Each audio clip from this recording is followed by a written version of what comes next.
Hello everybody, it's Wyvern here with another bit of Total War Warhammer 2 quick match gameplay. This time around we are in the Sea of Chaos Isle, and we are going to be playing as the forces of Norsca against the forces of Brettonia.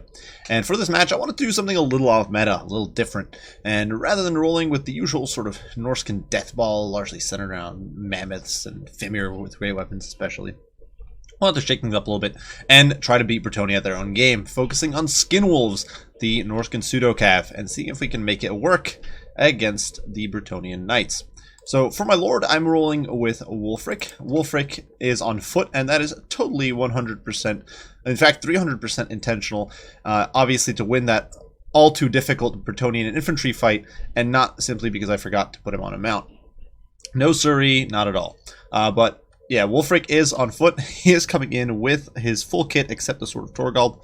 Fortunately, even though I did forget him to put him on a mount, he does have the Sea Fang, which allows him to have some sort of longer range impact, as well as the Hunter of Champions, which once again lets him weaken an enemy lord or hero, make them a little more vulnerable, potentially help snipe enemy lords or heroes out of it, and it compensates a bit for the fact that we are footbound, which sucks.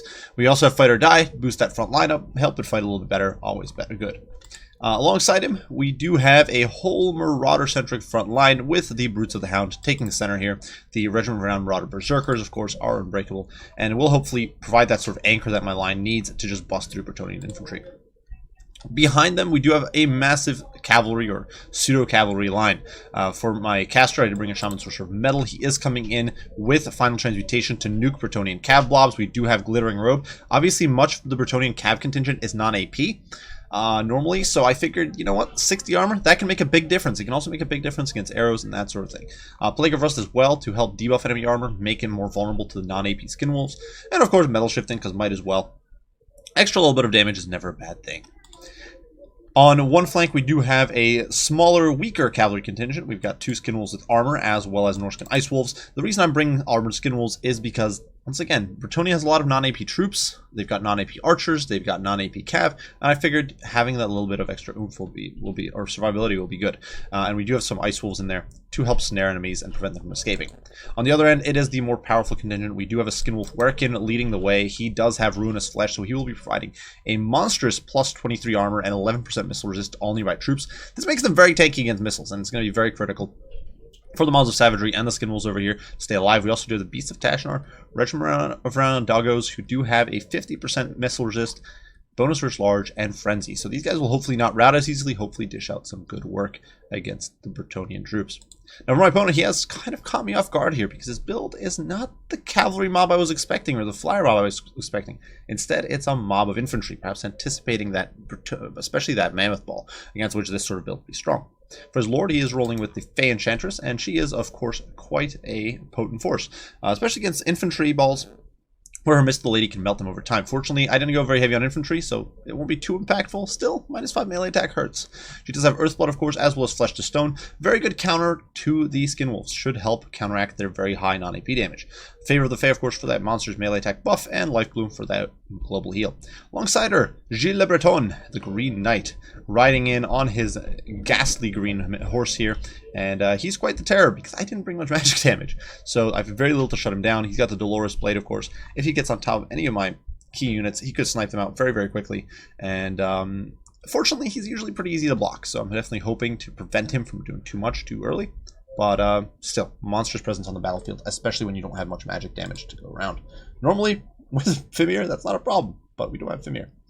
Now, for my opponent's line here, horde of peasant mobs from the front line, second line composed of men at arms with shields, and a tertiary line of foot squires covering all of that. So it's a very deep sort of fence, going to be very difficult to breach it quickly and efficiently. They are backed by 4 units of peasant bows, one of which does have pox, so they will be snaring and weakening my troops.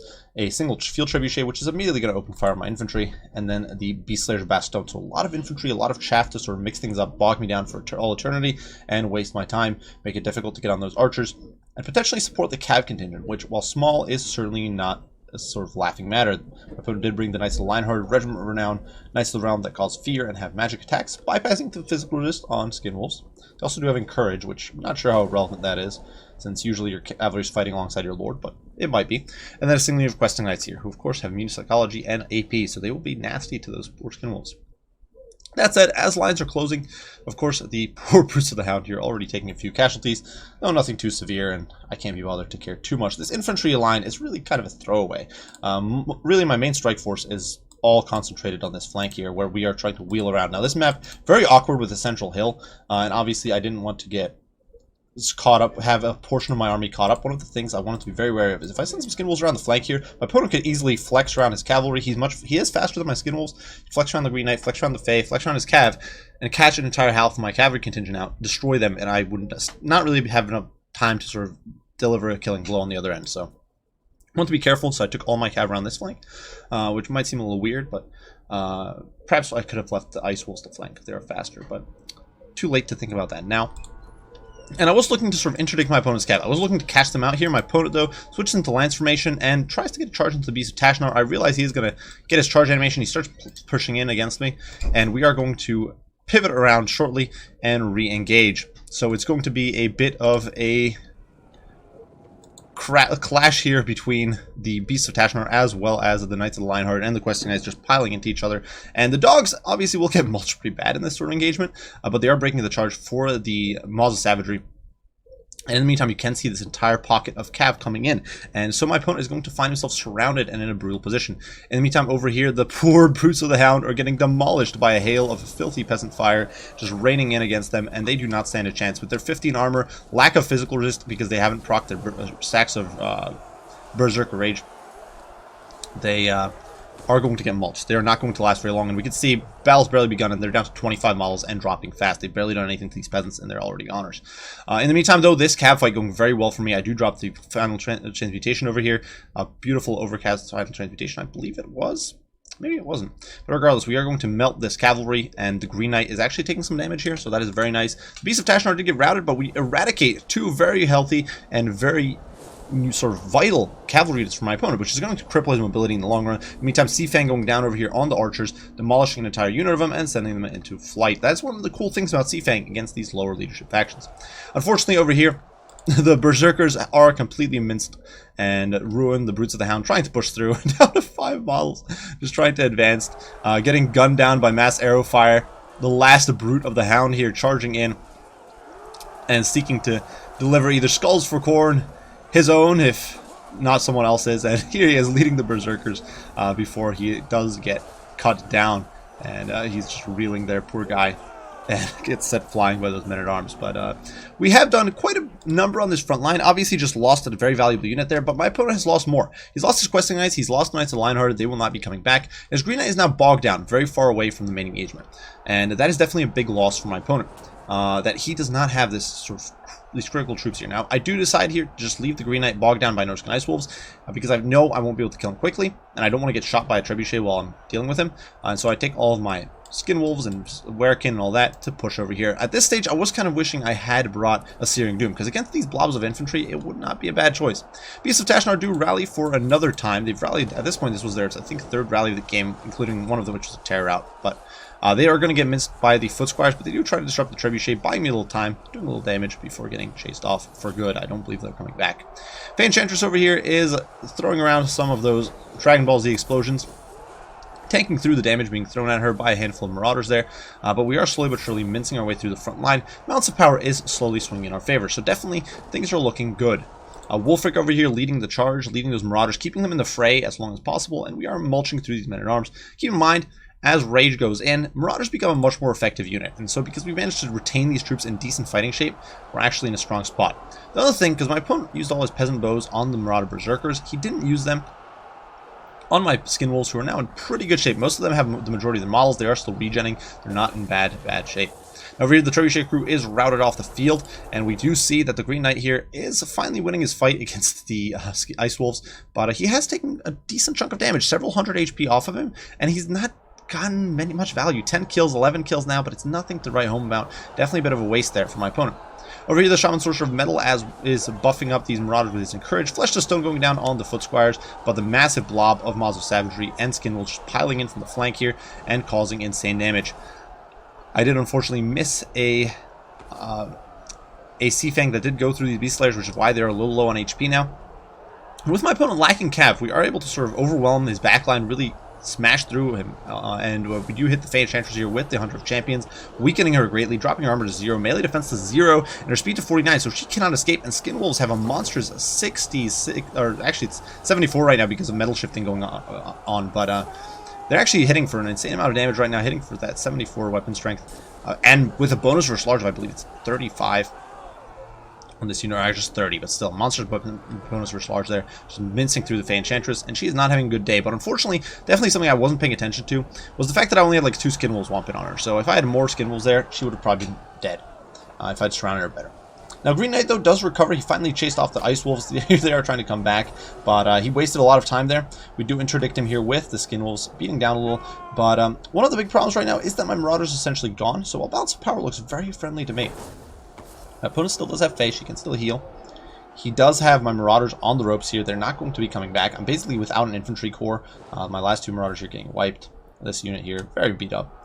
And Wulfric is trapped here alongside the Skin Wolves with armor, as well as the Werkin, getting chunked by the Green Knight. So definitely things not looking too hot. And I decided to try to squeak away, to try to escape. There is a spell going down there, Flesh to Stone going down on the Green Knight. I think that is a bit of a waste, to be quite honest. But he does pop Dolores Blade here, and I'm going to make a huge misplay here. As I try to pull back, I was trying to take all my pseudo-cav and form a new line, a new formation over here on the periphery, look to re-engage my opponent. Wulfric, of course, is on foot, and so he is not able to escape. He is too slow, and so these foot squires are going to get us around here. Wulfric's going to get whomped on by the Green Knight, who's got Dolores Blade active. He's hitting for 645 weapon strength right now. Wulfric's 100 armor is not going to save him here.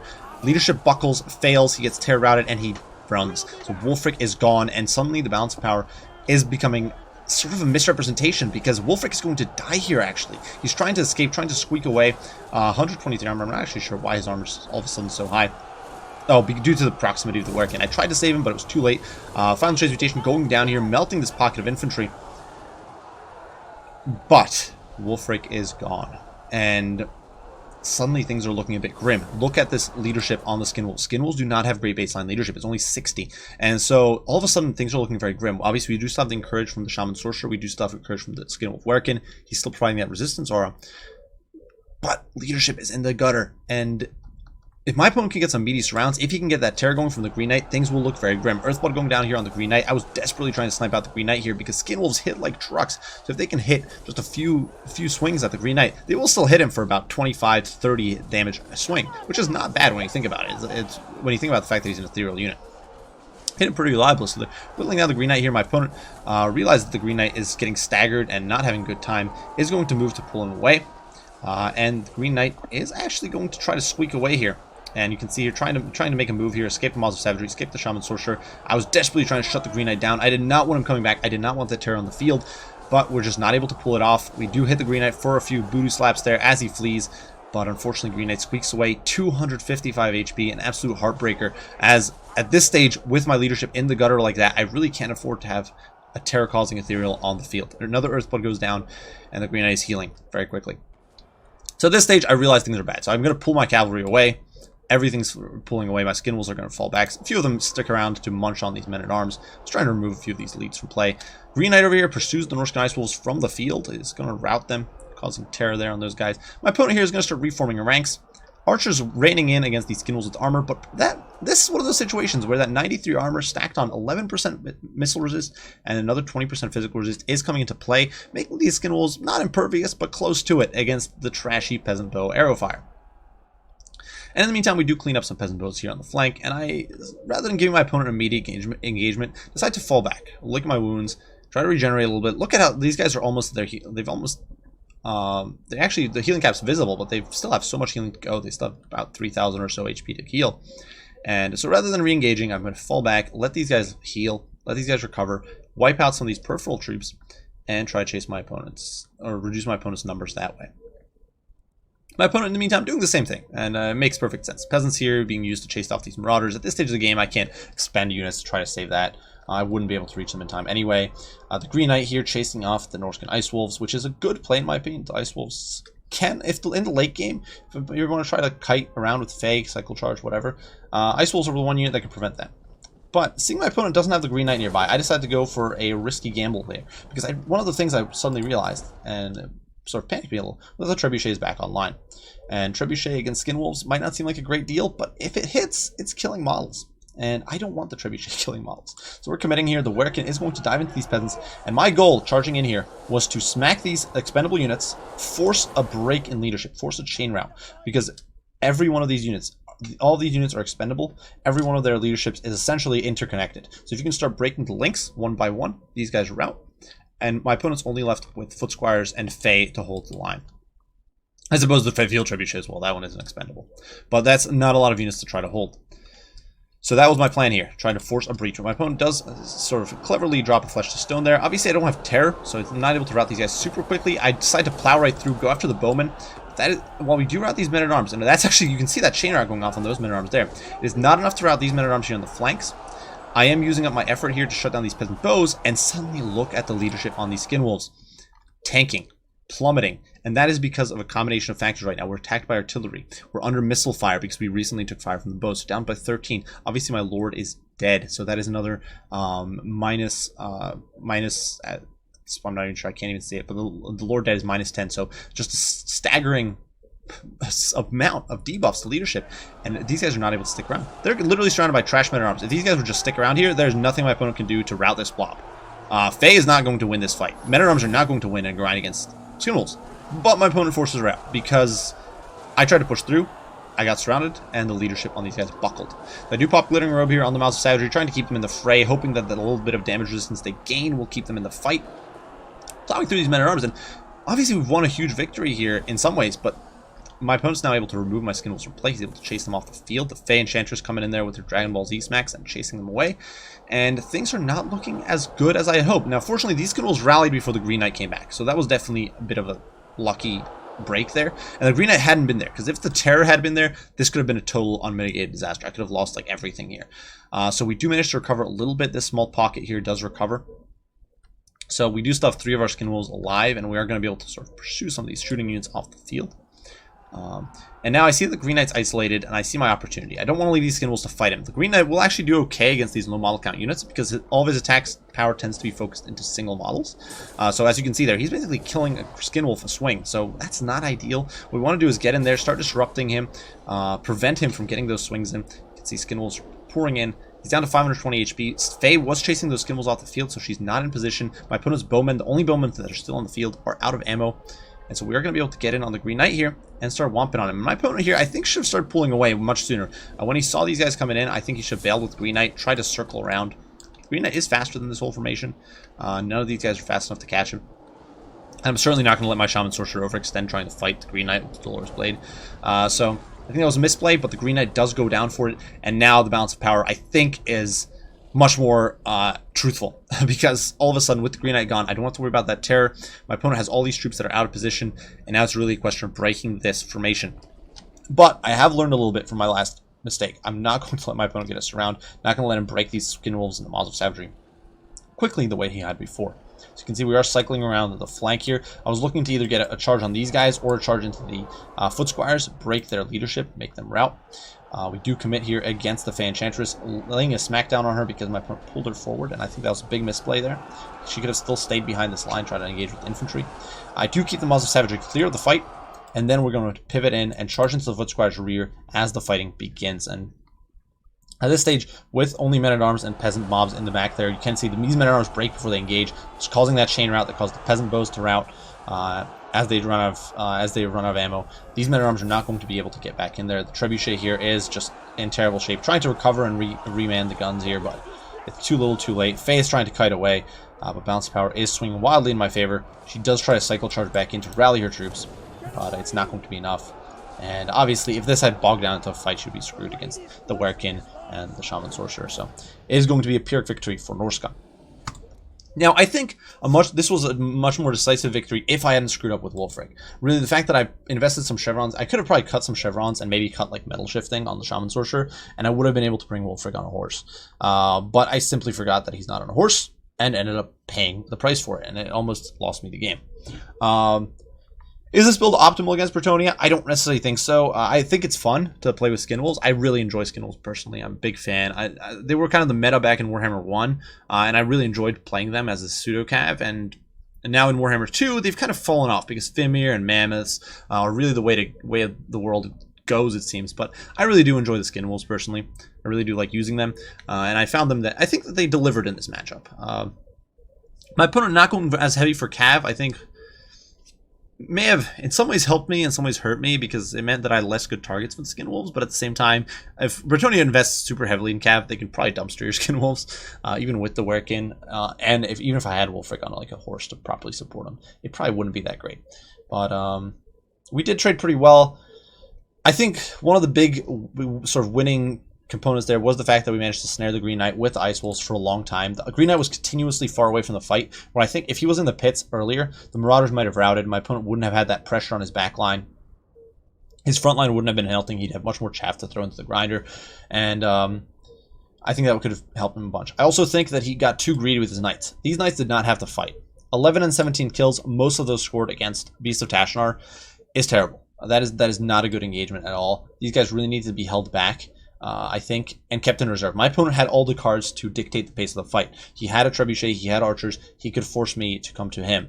Obviously, I could be a sort of scumbag and camp in a corner or something, but most players don't do that. So you could force a fight, essentially, by pressuring me with his trebuchet, and have the Cav waiting in reserve. So that way the Cav could engage on top of their Beast Slayers, even on top of Men-at-Arms or Peasant mobs. It would have helped, because they disrupt the attack power of units like Skin Wolves.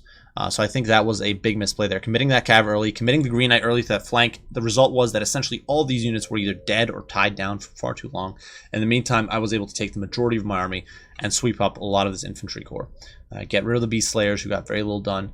Get rid of some of the Foot Squires. Get rid of much of the archers. Some of the Men-at-Arms, that sort of thing. Almost sniped Faye. That was another thing. I could have almost sniped Faye, and I think a few slip-ups on Micro allowed her to escape. So it was definitely a tight fight. Werkin's a lot of fun. I think he's an underrated hero, so I was very happy to get to use him here. I really enjoyed using the Shaman Sorcerer Metal in support. He's a great caster. Lots of fun. Just wish he had Arcane Conduit or even anything to help him with Winds of Magic, but he does not. As for No Lucky Strikes build, I think the build's good if your opponent goes with like a Mammoth heavy core. I think if your opponent goes with Fimir, this is not that good of a build, actually, because Green Knight falls apart against magic attacks. Archers aren't very good against Fimir, because Fimir have 110 armor and missile resist, so they kind of don't give a crap about your archery fire. And ever since they got their buff to leadership, they're much harder. It's much harder to drop their leadership to the point that they lose that missile resist. Trebuchet is not great against Fimir. Your only tools here against Fimir are like the Beast Slayers and the Questing Knights, which I don't think is enough, to be quite honest with you guys. So I'd probably, against Norsca, I'd honestly probably ditch the Trebuchet. I'd try to get an extra unit of Cav on the field, maybe another unit of Questing Knights, or finagle things around a little bit. Swap the Knights of the Lionheart for the Regiment of Renowned Questing Knights just because they're so potent. Something like that. And I think you'd be in a stronger position, perhaps. But regardless, well played to No Lucky Strike here. Hope you guys enjoyed the video. Hope you found it entertaining and fun. As usual, leave your thoughts, opinions, comments, and critiques down below. I will respond as soon as I can. Do thank you all for watching, and we'll see you all in the next one. Bye for now.